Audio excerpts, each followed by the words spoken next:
Hey guys, this is the third of my comparison videos. Today we're going to be talking about transportation in the three games. Starting again with World of Warcraft. At level 20, you get your first mount, which increases your movement speed by 60%. At level 40, you get your epic ground mount, which increases your ground speed by 100%. Um, Once you get to your epic ground mounts, it includes a lot more variety. You don't just have your basic racial mounts. You have, your motorcycles, your mammoths, all sorts of stuff. There's a huge variety of mounts in World of Warcraft. Some, like I say, motorcycles I see right here, and dinosaurs right beside it, so it's insane the variety of mounts that they have. At level 60, you get your first flying mount, which increases your speed by 150% while you're in the air. Um, you, at level 70, you then get your epic flying, which increases it by 280 to 310%. Most of the flying mounts are 280, but there are a few of the drakes, or of the proto drakes, I should say, that are 310% increase. You can only fly in Outland and Northrend. However, apparently with Cataclysm, they're supposed to open up flying to the rest of Azeroth, which will be very cool when they do that. You get to you can't fly in Northrend until level 78 unless you have a previous level 80. If you do, then you can buy a tome that lets you do it at level 68 instead of 78, which is very nice, very helpful for leveling through Northrend to be able to fly. Obviously, it helps a lot. Like I say, again, with um, flying, it's about the same as with your ground mounts.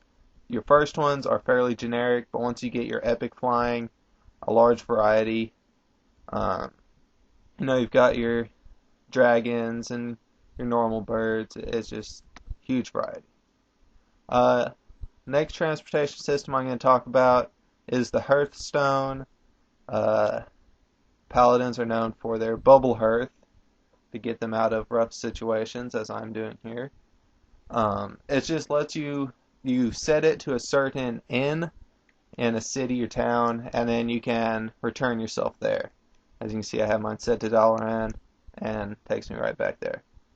Also, mages have their portals. At level 20, you get a lot of city portals, or I should say city teleports, which you can use to teleport yourself to a lot of the home cities. And then as you level, you get more different ones. But they're all for mainly capital cities. And then at level 40, you get portals, which look like this one right here, that can be used to, you can put them up, and then your entire party or raid can use them to go to that certain city, which again is very useful a lot of times, helps you get around better. Alright, the next version of transportation I'm going to talk about in World of Warcraft is the boat, or for Horde, Zeppelins. I guess it would be sort of their version of public transportation, completely free. Just get on the boat. They're on a timer, so just like once it comes to dock, it sits there for 1 minute, and then it leaves, sets at the next dock for 1 minute, so on. A really fast way to move around. There's, I don't know, probably 8 or so docks for Alliance, and probably about the same for Horde. Um, like I say, the Horde uses Zeppelins, which obviously go in the air.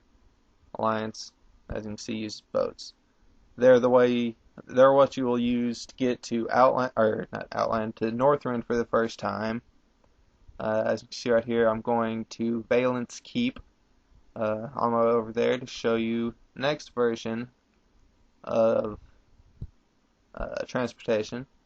As you can see, I've got my engineering flying mount. And come fly over here to the Griffin Master. For Horde, it is the Wind Rider Master. I guess it'd be Master.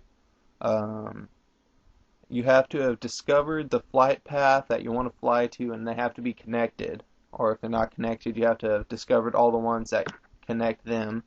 And you can fly there. It's sort of nice if you're going somewhere and you want to get away from the computer for a second, you can just set it to fly there and it'll fly automatically. It's about the same speed as your epic flying mounts, so once you get those, you don't use it nearly as much, as long as you're in Outland or Northrend, of course, but it still comes in handy sometimes. Alright, moving on to Lord of the Rings Online. As you can see, you can swim as you can in World of Warcraft, but you cannot swim under the surface of the water in Lord of the Rings Online. But you can in World of Warcraft. You can swim around on the bottom. It's really cool sometimes. Yeah, in Lord of the Rings Online, you're going to be running a lot. You don't get a mount until level 35, and I mean, it doesn't take too long to get to places, but still, you're going to be running a lot. This is my level 37 Hunter, so I do in fact have a mount, and I don't remember the exact percent increase for having a mount. I want to say it's like 80 or 100% speed increase, but again, I'm not 100% sure. But yeah, a mount helps a lot, and as far as expense goes, they aren't too bad as long as you haven't been blowing a lot of gold in the last 5 levels or so before you get it. You should have more than enough.